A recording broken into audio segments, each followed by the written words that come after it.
to it now.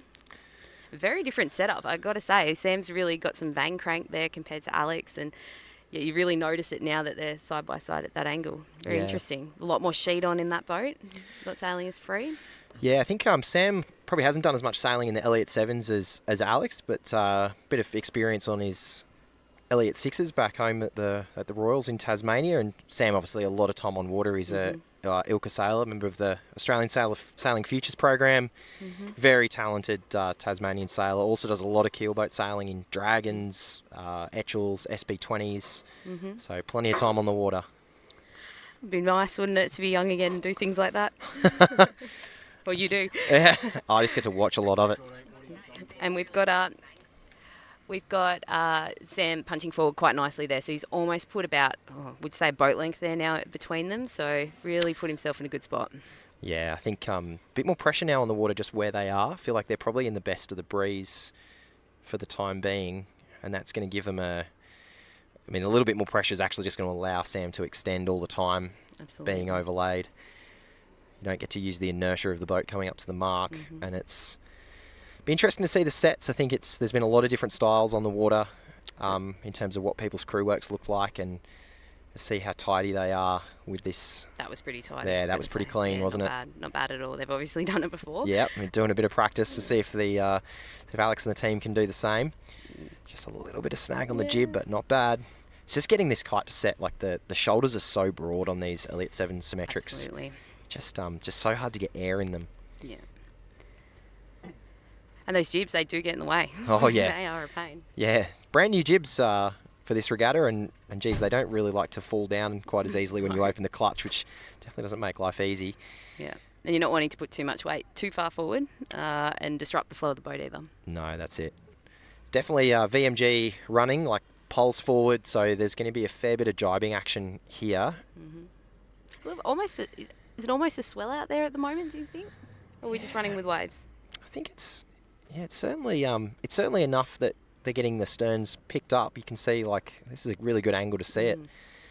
And it just, it's probably not enough to actually help you and not really in the direction, but just enough to throw you off, really, with the boat, quartering wave. And interestingly, we've got both trimmers sitting to windward and skippers to leeward, and Sam's rolling into the first jibe, and as you'd expect, Alex rolling with him straight away. Yeah, you see how important it is from this jibe to get that kite rotated like around the forestay, and you just pay the penalty of having the luff collapse. Yeah. And you're wanting your top batten the right way around too. That one always does help the flow. Yeah. But one that's easily forgotten in these light airs. Absolutely, We've all done it. I'm not sure that anyone's looking up at that particular point. So they're pretty close to the bottom mark now, as you can see from the jib going up on Sam's boat. And they'll be Not much disruption though to his kite there, which is interesting to see in such light breeze. Yeah. Yeah, they're pretty happy getting the pole back and off and just human poling. So here come the bottom marks into view. Looks like maybe they were just jib up nice and early, give themselves a real clean opportunity to get down, knowing that Alex was going to have to sail either round them or opposite to them, which was just never going to be an option, really. Yeah, and Alex is coming in with a fair bit of pace there, so he's going to want to be thinking about how much gauge do I open up here. It's not something that you want to be doing at this point at all. Yeah, it's one of those tricky ones. Like, you come into this bottom triangle from such a hard angle, VMG running, and you just you end up coming in too fast almost, where you just want to have done that work earlier to try and get the boat as close to the tail.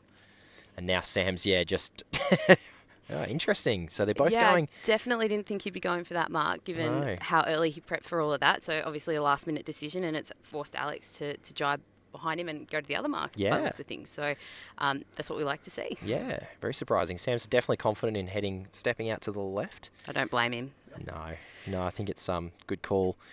Just see there's a fair gap between the other boats in the petite in the third, fourth playoff. So hopefully we get a grab and see who's out in front in that one. But it's hard when they both got blue kites. Yeah. They set us up there a little bit. Yeah, absolutely. But nice tack there from Sam and the team. Keeping the flow, keeping the weight moving through the boat together as well, and not overstepping it and overdoing it either to windward or the other way. Yeah. Bunch of laser sailors on this boat. Well, that makes sense. Ex-laser sailors, yeah. So you got Michael Parks there.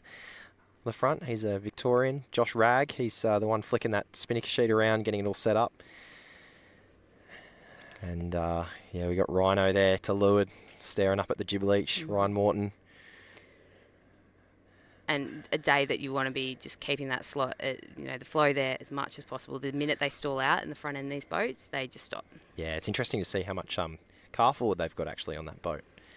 They're well forward. No, they went that far forward. Yeah, it's pretty interesting, but I think like they're really happy open.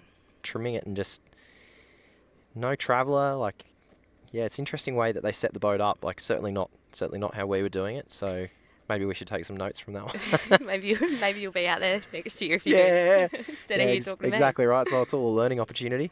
Absolutely. But again, he's sailing Vang heavy. I would say, but an Ilka sailor. Or 3 of them on one boat, or 4. That'll naturally do it for you. Yeah, definitely contrasts to, you can see here, Alex and the team, they happily getting that windward, the Traveller up to windward, a bit more twist. I'd say if we can get a bit of an eyeball on that car position, they're just a little bit more car aft. Yeah, absolutely. And just different styles, but it's like ultimate speed in match racing is not the critical factor. It's just that one boat length of positioning. You've got to do a lot to get a boat length in speed in these kind of conditions. Absolutely. And I think it's like kind of that mentality where you're either sailing it like a big dinghy or a small yacht. And it seems a bit like Sam's probably going the small yacht path, where Alex is probably more familiar with the Sharpie, which is quite similar in length. And sailing it like a big slow Sharpie, which is a big thing to say when he sails a Sharpie. So it's that mentality can be something to prevent you from getting, the bigger gains that you need. So here we go for the second set. Pole down nice and low there. They're pushing it down, just trying to get that clue around the forestays. Such sticky forestays and like so much jib hank and lots to snag on. So just getting that around. Yeah, not as clean as last time for Sam and the team, but still got a bit of flow. They're in just a bit of a flurry of waves there as well, and slightly cleaner than Alex and the team got away with. Yeah, Alex has definitely tried to get down low. He's got depth. Yeah, but you can just see now like a really good draw of air on this spinnaker of Sam's on the blue kite, and that's just allowed them to really scoot away. And gaining that angle, it's a jibe back anyway, so you're going to be going for your big roll, trying not to come out too much faster than you go into it, but you want to be, keeping it in check, and that momentum's going to drag them through, hopefully enough to get through the breathing gap between me and Alex. We pushed a fair bit of roll jibing, and we're expecting a bit of a look from the umpires, but they're pretty happy with the idea that the boats are pretty slow. Must have been tying their shoelaces. Yeah. Isn't that what it is? Yeah, having a couple of 470 sailors on board, they weren't hesitant to get the old rotation and roll, but do it. But yeah, it's getting quite soft on this run now, and I'm quite impressed with how Sam and his team is able to just keep that kite projected away from the boat just a bit more so than Alex. Jesse Mitten working hard on that sheet, but it's just like you're always trying to be easing it more than you can trim it just to get it away, and it's so hard with such a heavy sort of cloth and kite. Yeah, and so much sail up the mast as opposed to, these guys used to, or some of them sailing the asymmetric kites is very different. Well, sailing these boats, definitely with asymmetric kites. I mean, you look at all the sailing that Alex does in them is probably that way inclined. So, again, it's back to that big dinghy mentality and sailing it like a Sharpie. Yeah, for sure. Sam breathing ahead really nicely here. Both boats, though, sailing really smoothly. Interestingly, though, a lot more pole up on Sam's boat, and I think that's the way I'd probably tend to be going in these, more fickle conditions.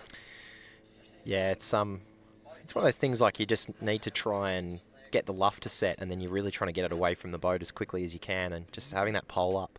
If you can be prepared to sort of aggressively sheet at the right time, or get the press just enough to get the airflow, kite gets away from the boat, and you're just able to get that extra half a boat length every jibe, and it all just starts to add up. But still pretty close, like considering in these conditions you're always going to pay a slight penalty for being off behind. So hopefully the next race Alex is just able to take what he's learned in this one and maybe... He's calling it early though. He's back in the pole away. Looks like is that Jacob Banger about to pull the kite down as well? It's he's kind of admitted defeat on that one. So hopefully we do see him, back in the tussle in the next race. Yep. But a clear win for Sam there in the end. And not much match racing engagement, unfortunately, at the end. But it came down to the boat speed race.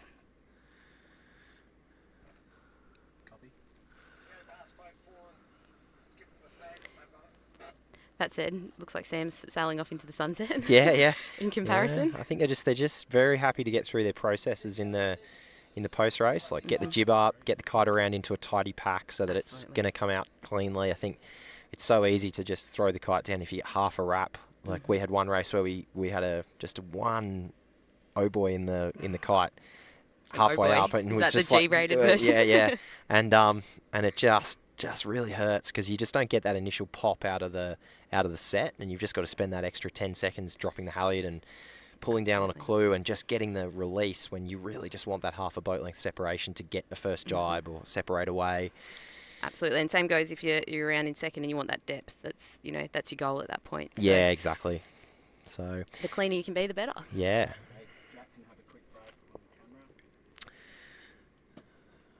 So now a bit of a down period between races as we get set up for flight 2, and no doubt we'll see the third, fourth race get kicking off as Sydney 38 Clockwork comes through their training day. They went off cruising down the coast with a 0 up this morning and are on their way back. But ignore the spinnaker sheets in the water off the side. That's part of the training day. I think they're offshore training, so that's okay, right? You can. They wouldn't be on that jibe long then. Yeah, you can get it all Only figured 3 out. days. Yeah, this breeze is holding in pretty nicely now. It does feel like it's a little bit more stable than what we saw at the start of that one. Yeah, it does look like it's gone a little bit more around to the west too, where it was sitting probably a bit more in the north earlier. But I'm only imagining that the tide's doing a whole lot of bad things or good things to it at the moment. Yeah, I mean, that's going to make that port tack off the start line really painful. Like, I think the challenge is the pin position being quite up just really limits your options if you're the windward boat. Yeah. And so you've just got to be able to either get some early leverage. So in the petite final, Aussie Higgins taking the win from Carter Baker in the first race. It's obviously got some good extension off the start line in that first race because it was a pretty big separation by the time they got to the bottom mark when we sort of saw them go past. Yeah, it's one of those ones where first to the top mark, right? That's what your goal is all the time between, put yourself between it and the start. Yeah. Makes it a lot easier to win if you're in front, I got to say. And it does also make it easy to win when you're on the beach watching. Oh, 100%. Yeah. Everyone's the We're in the expert coach boat, after that. Brady. Yeah. Oh, absolutely. I've got You've won every race, right? I've got all the answers, yeah. I think like the junior team here with Aussie, and they've got Jonas Barrett and Angus Higgins, a bit older sailors on board, and I think in these lighter conditions, just they've been able to improve a little bit more steadily over the course of the regatta. I'd say Carter and his young team have done really well.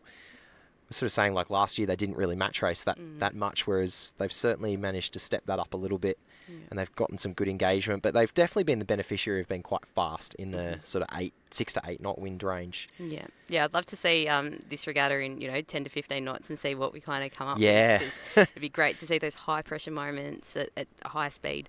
But looking at a boat like Aussies at the moment, you've got Angus, who's the 505 national champion, the fireball something, this and that. He had a huge summer of sailing, and he does the 470 campaign.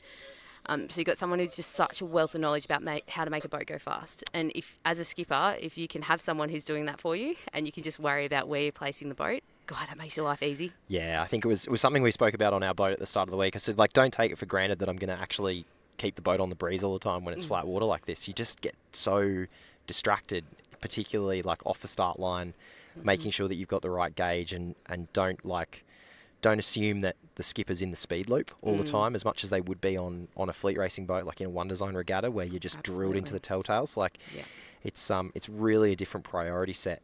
Yeah. And I think that's where for some of these young crews, you're just minimising those mistakes that get caused by not really understanding what the priorities are at the right time. Yeah, absolutely. And we're just seeing the changeover of flags on the side stays at each of these boats. So previously we had Sam and Carter coming in from the starboard end of the line, and that'd be the opposite this time round. So there we see Angus Higgins doing the changeover, putting the yellow flag on. The man, myth, legend Yeah, himself. absolutely. Mr. Sailing. Very sun smart there, which is nice to see. He's just come off the back of doing a week of 470 training up at Brighton Seacliff, and he's Fully he's tuned. buzzing. Yeah, absolutely. In pretty much the same kind of conditions. So his head's probably well and truly in the game. Yeah. And then Aussie there on the tiller. He definitely knows how to make a boat go fast, young Aussie. He managed to do quite well in both the laser and 420 nationals this year. And Something in that Higgins blood. It runs well and it Yeah, runs fast. That's I for guess sure. that's the benefit of having table conversation that's only sailing, I'd say. Every family catch-up. Jonas is one of those, non-blood related Higginses as well. I think it's just always in the loop. It's the crew you want to get into if you can, that's for sure. Yeah, absolutely. And Aussie's younger brother Darcy there up the front. He's sailing the 420 with his brother as well, and looks like he's been enjoying this weekend. How could you not? Yeah, absolutely. Beautiful weather. They didn't enjoy getting Sailing with beaten family. earlier on, but that's all right. They're very competitive guys, and that's just something that's really good when they get fired up, and we sort of saw that earlier on today, and it's really good to see them in this final and probably stepped it up over the course of the regatta. Absolutely, but we need those, like I said before, we need the older hands or the more experienced match racers to come and really give them that push so they can step up in that way. It looks like we're not far from getting an attention flag here. Everyone's all set up and changes of ends. So we've got a start flag. There we up go. there We've now, got a start flag, so we should be seeing an entry from Aussie at this boat end shortly. Somewhere between a minute and less. Yeah, though it looks like we had Carter sailing around over at the boat end, so something's not quite right there. Although our camera perspective is not always the best to judge it. I'm just having a look now. So we're just waiting for a 4-minute P flag coming up here. There it is. And no one entering. Oh, bit of a slow. Yeah, there's a flag going there, so I'm not sure. Do we have both maybe they've just decided they were going to engage off to the side of the start, which wouldn't surprise me from those two, but I think it does look to me like... Do we have two trying to enter at the same end? Is that what we're... Yeah, maybe he's just going to try and stop them. If they've made the mistake and set themselves up wrong, then why wouldn't you have a crack at them? He's got to enter first, though. That's the big thing that Aussie's got to do here is get himself inside, and then he can do what he wants from there. Yeah, that's it. Got to be inside before the 2 minutes, otherwise it's a single turn penalty.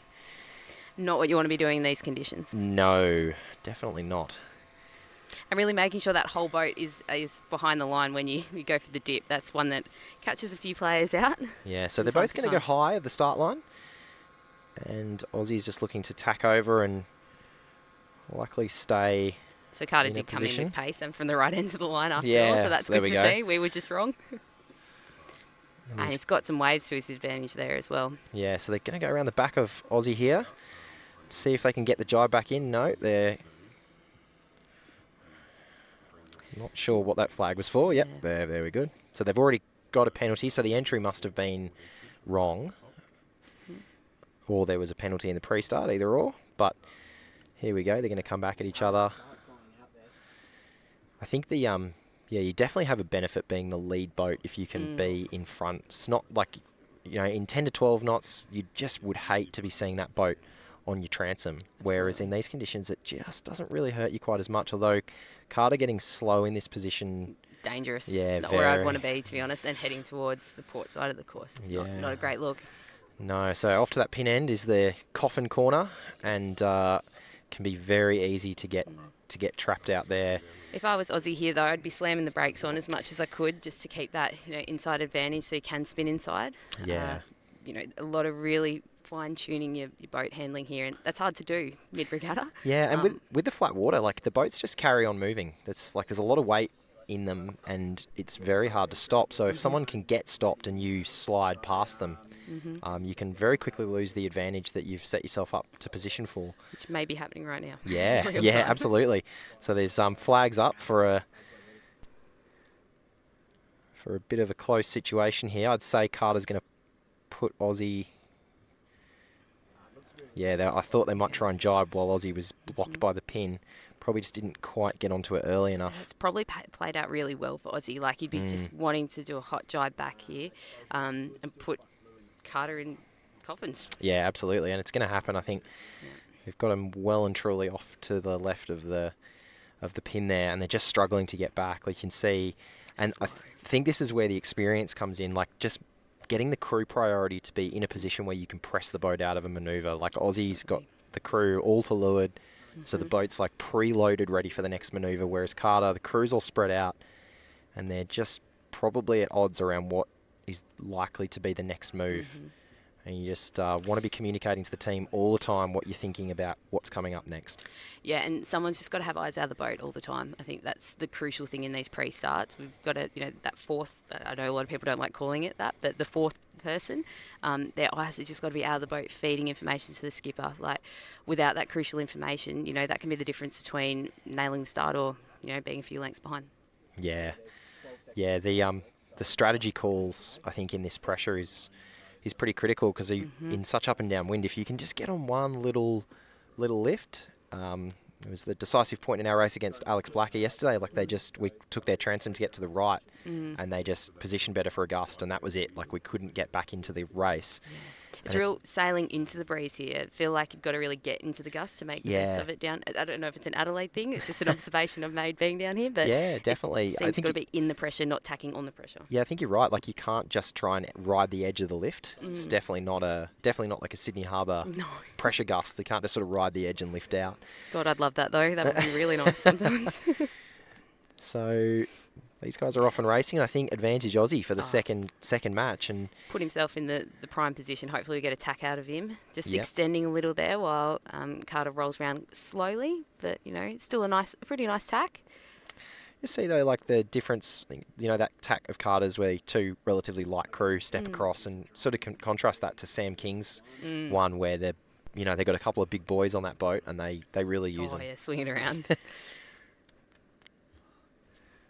And it's a difference, like having grown up sailing at, the CYC in Sydney and the squadron, you grow up watching these guys like your Kyle Langfords and all the Sail GP guys sailing, and Sam Newton, and, they used to like pull as hard as they could on a hiking strap to get that absolute maximum they could out of every single manoeuvre. And we're not seeing that here, but hopefully we can. Like the more we do it, the more we see it. But a big split here.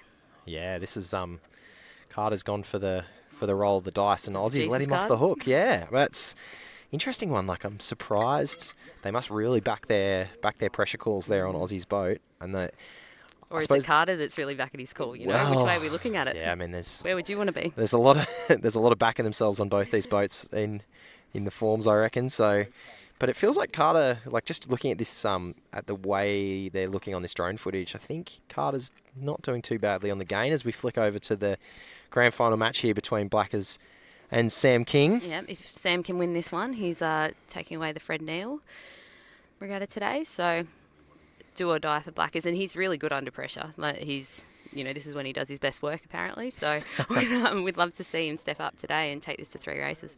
Yeah, I think just a really, really gelled team for Alex. They've between them done a lot of sailing together with 5-0s, Sharpies. Yeah. Always got Sean Keane on board, who was with him when they won the Sharpie Nationals back in 2023. So, those guys have really worked well together. A lot of really good comms. Kind of know what each other's thinking by that point, don't they?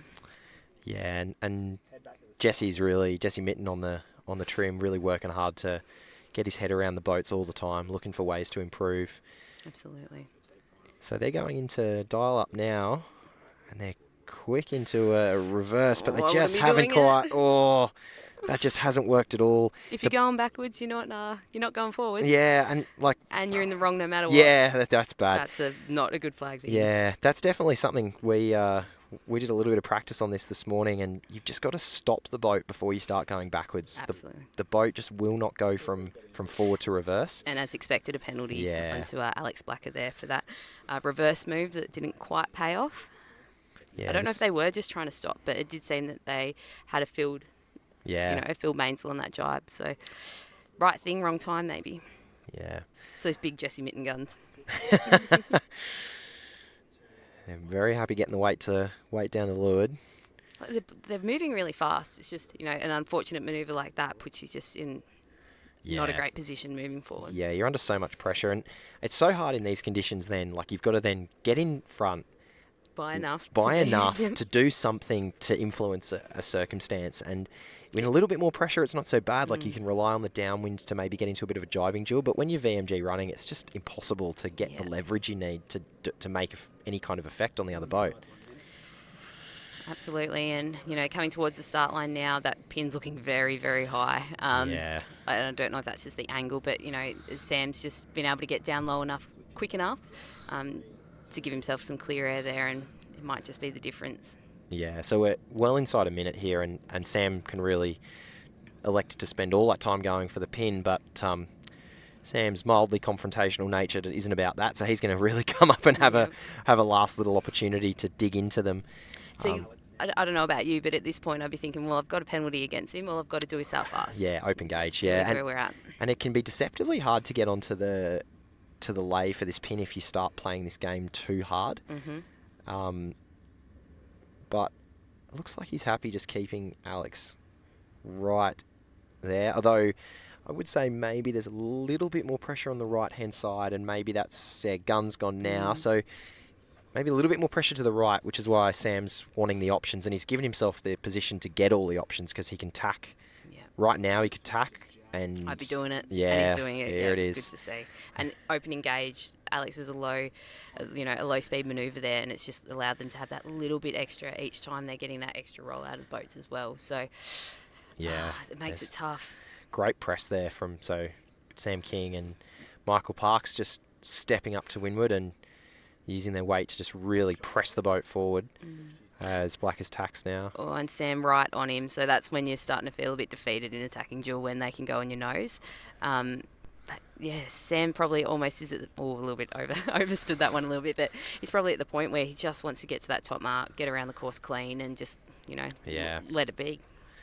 The other thing to consider in these tacks too is, like, when you do that big overroll, you're throwing a big spiral air onto the boat to leeward as well, which just stops them accelerating and really stops them getting into that next tack. And almost, I'd say, what you'd be looking for from Alex is to try and get out of one of these tacks fast enough that you think you can roll into the next one, and just really start slowing the game down.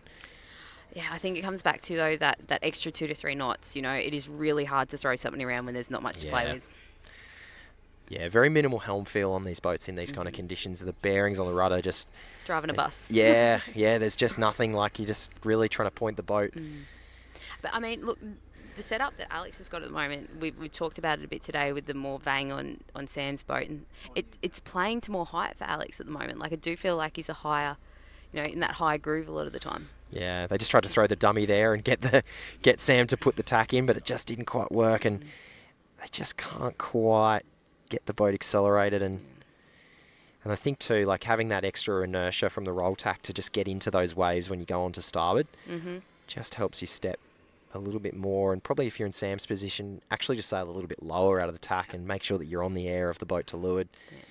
Well, once you get that advantage and you're not needing to use the extra dump as well, you don't want to be overstepping your tacks or anything like that. You want to be keeping the boat as consistent and flat as possible to maximise those speeds.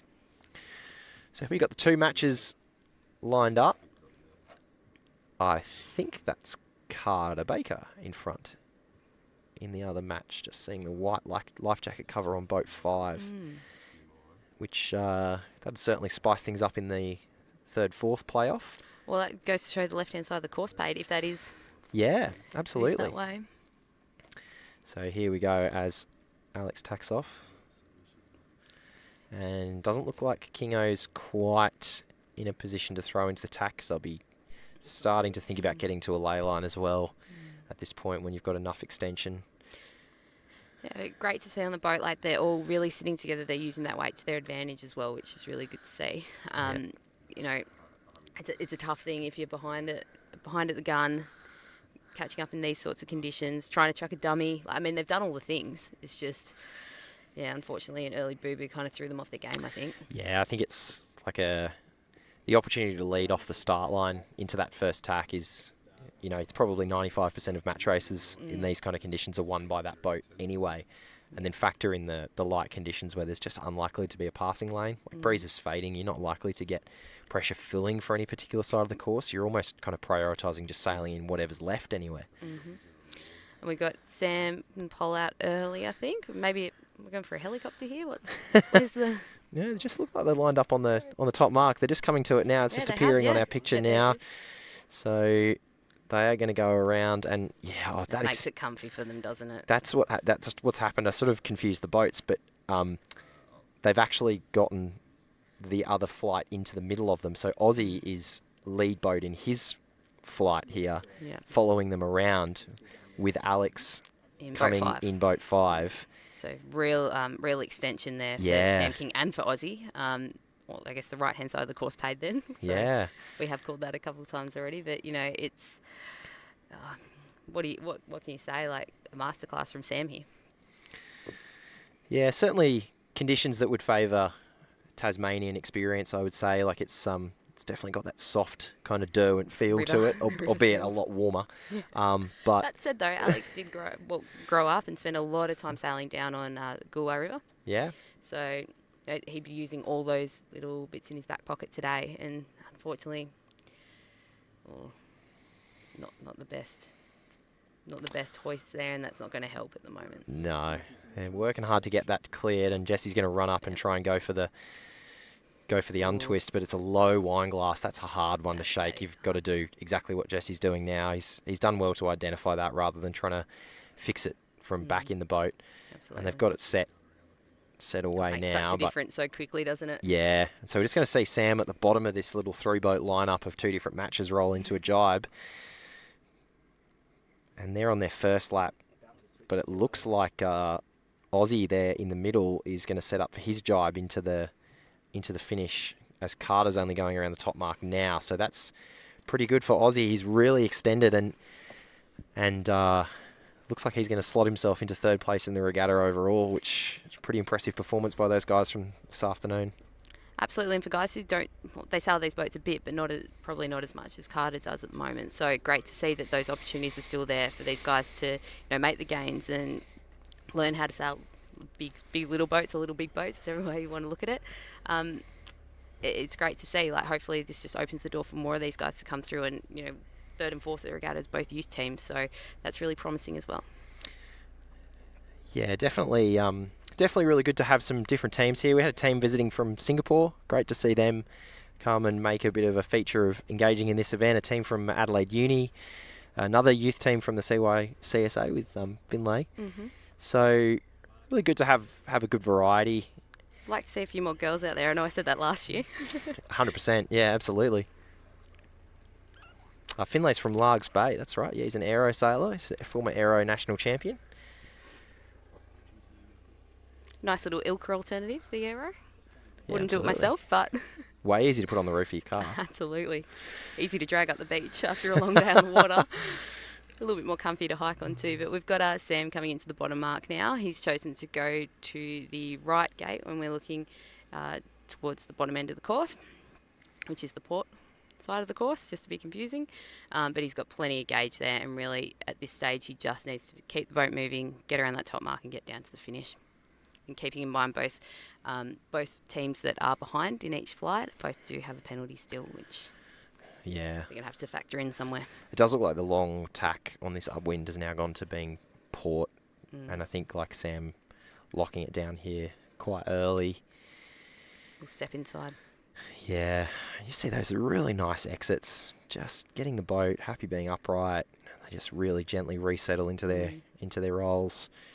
And just allows like Ryan to be there trimming the jib from the leeward side, which if you've got the option to really be direct with the trimming, because there's no backstays on this boat and you've got really minimal like main sheet tension, you can really get a lot out of the jib if you're actively trimming it, because you get so much forestay sag. So it just allows you to get a little bit more edge when you want it, and then power the boat up when you need it if you just are willing to be really active with that jib sheet.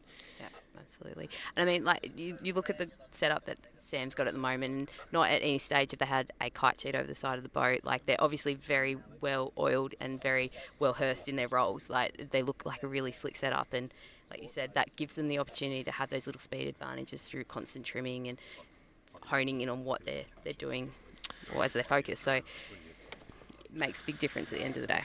Yeah, Sam and Josh Ragg, who's they're the main sheet trimmer for Sam. They've done a lot of sailing together and grown up together. I think Ryan, and along with Ryan, Their team name escapes me now, but it's named for the boat shed at the bottom of Sam's Street, where all their kayaks and bits and water toys are. And Sam's house is looks up the Derwent River. If anyone knows Hobart well, he lives overlooking towards Taroona, just in a glamour spot that sights Cold that. though. Like, you've got to remember there's some bad bits. It's cold. Oh yeah, absolutely. Yeah, but rides his bike up Mount Wellington every other day, so It'll keep you fit. yeah. But yeah, these boys have been sailing together for a very long time and grown up together, and definitely I think that really helps with the comms piece too. There wouldn't be a lot of aggro on this boat around any of the mistakes that they do make in the course of a day.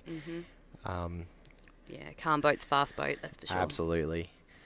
And you just see like all the little jobs getting done, getting the pre-feed out on the brace, and identifying where marks are so that they can identify what the long jibe is. Yeah. Had that handover of the main sheet as well, so Sam's got full control of this rounding. Sheet hands are pulling up the halyard there, which is a nice combo. Don't mind that. Oh, I got a little snag there as we talk about how good their handling is, but very quick. Take it back. We take it all back. Yeah, Rhino's very quick to get onto it though. You could just identified it straight away. And that's the difference with these great bowmen, like in the same way that Jesse Minton saw what was happening before, those pressure points. They just can identify it quickly and get the boat going again. Yeah, 100%. And I think he's probably had a bit of schooling from some of the greats that have come out of the Tassie Dragon fleet. But it's definitely going softer now at the top, but we're going to have good pressure all the way to the finish line. Watch these guys down to the finish line here for this Harken Neill Regatta. Harken, a great supporter of match racing and great supporter because so many of the guys that work there have been involved in it in their time. Grantley and Callum, guys like that, into the sport of yachting. Yeah, it makes a difference when we've got yachties supporting yachties, doesn't it? Yeah, 100%. And let's see this jibe. Pole swings really early. Very nice. And looking to get it off. No stress on the kite not setting. They know it's going to happen. And big press on the exit of the jibe. And I really like how they wait for the kite to be set before they go for the press. Absolutely. So they're going to get every last bit of traction out of that spinnaker being set. And going for that stabiliser with the weight through the kicker there as well. That's not something that a lot of people would think about. But can be a real, game changer to keep that clue really steady. Yeah. Don't want it rising too much in these conditions.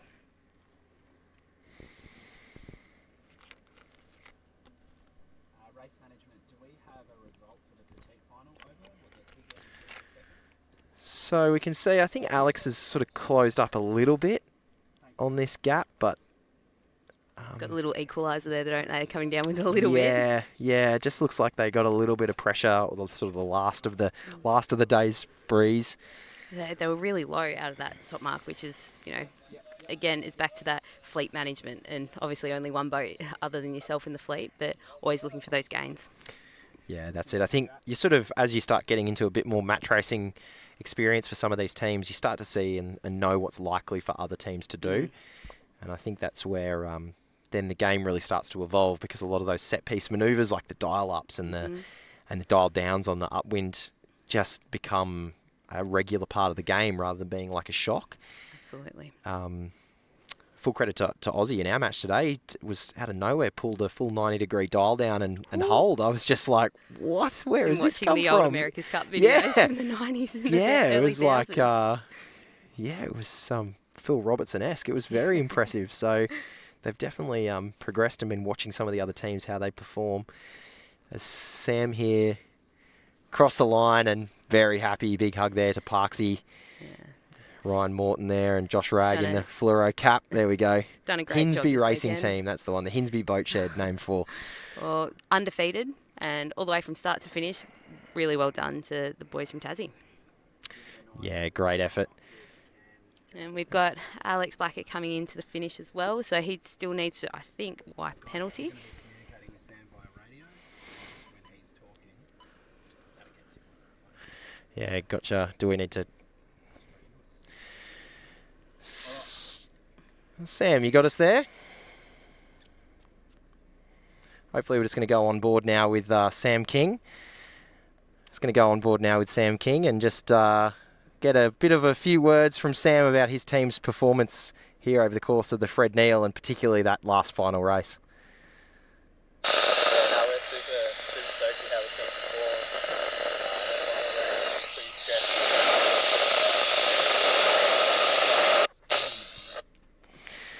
Well, a bit rough there with the radio transmission.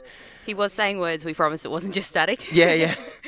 Yeah, he's just trying to figure out how to do the best with his interview. But while he gets himself set up there, we'll just see Alex Blacker crossing the finish line. Here we go. So we've got Sam. Sam, great race.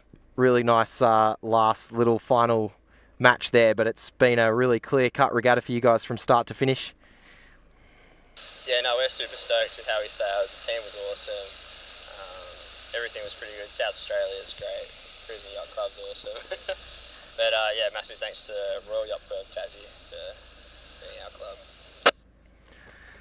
Yeah, so Sam, firstly, just bring the microphone a little closer to your mouth, but talk us through that last pre-start, because obviously it's getting fairly light. We didn't see a lot of boat on boat. It seemed to be more around prioritising being able to keep flow and keep the boat moving where you want. So what were your priorities into that last match? Yeah, the last start we were entering from port, so that's not the easiest of tasks. But we knew that if we kept the speed on and didn't slow the boat down, it would keep our options open. So just kind of did that and managed to get a penalty onto Alex, which really made our lives easier.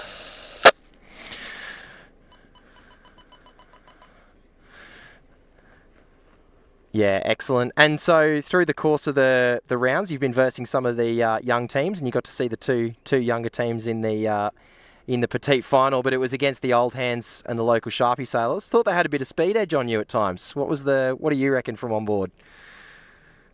Oh yeah, I mean a bit of hometown advantage definitely. So we're definitely the underdogs coming in. But yeah, if we got our backs to the walls, we're going to fight pretty hard. Yeah, sure. Goes undefeated through it. No worries. Bit of the underdog action. Just lastly, Sam, just tell us the crew members on the boat. It was a really well polished exercise. Like match races are won by the whole team. So just tell us a bit about your team. Yeah, we got Ryan Morton, Josh Ragg, and Michael Parks. It's the first time we've sailed together as a team, with Mike joining our national championship team. So yeah, super stoked with how it gelled and looking towards more things together. Awesome, well done. Well, congratulations, and we'll see you back at the club a little later on. Yeah. Thanks to everyone for organising the event. There we go. Very humble chap, though. Manages to drop in that they are the National University Match Racing champions. Yeah, and also the underdogs after an undefeated round. So yeah. Good to hear the humbleness. Look, good on them. They've sailed really well, and you can't knock a completely picket fence scoreboard at the end of the day. But great to see those guys come together. Hopefully, it's a crew that does blend well, and they get some more national champion results in the next little while. Something else for him to talk about next time. Yeah, absolutely.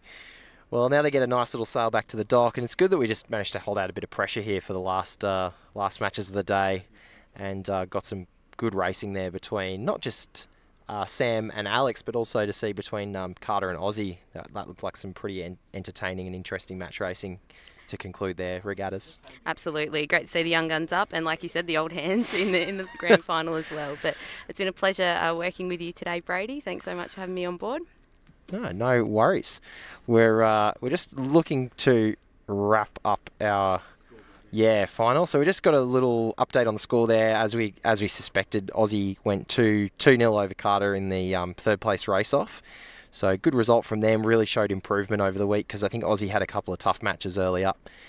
But really good of them to come back. You mean your match against him? That's what you're talking about. That's exactly right? what I'm talking about. Yeah, a tough match against us. But talk about being humble. I like to think we really polished him up for this particular lineup. But we'll take a bit of credit in managing to get a last late penalty on him. But no, look, I think great effort from those guys, and really good effort. And so we're probably going to wrap things up there. So just some last minute thank yous to Harken for supporting this year's Fred Neill and continuing to support match racing in the state of South Australia. And we will see you guys again next year, hopefully. Maybe we'll be out on the water next year. Well, you won't see me. I'll be racing in the finals. But yes, no worries. Or maybe I'll be racing in the finals. Maybe we'll both be racing, then Harry's going to have to do the lot. All right, thanks. Is that an upgrade again? Thanks very much, and either you'll see us or we'll see you next time. Can't wait.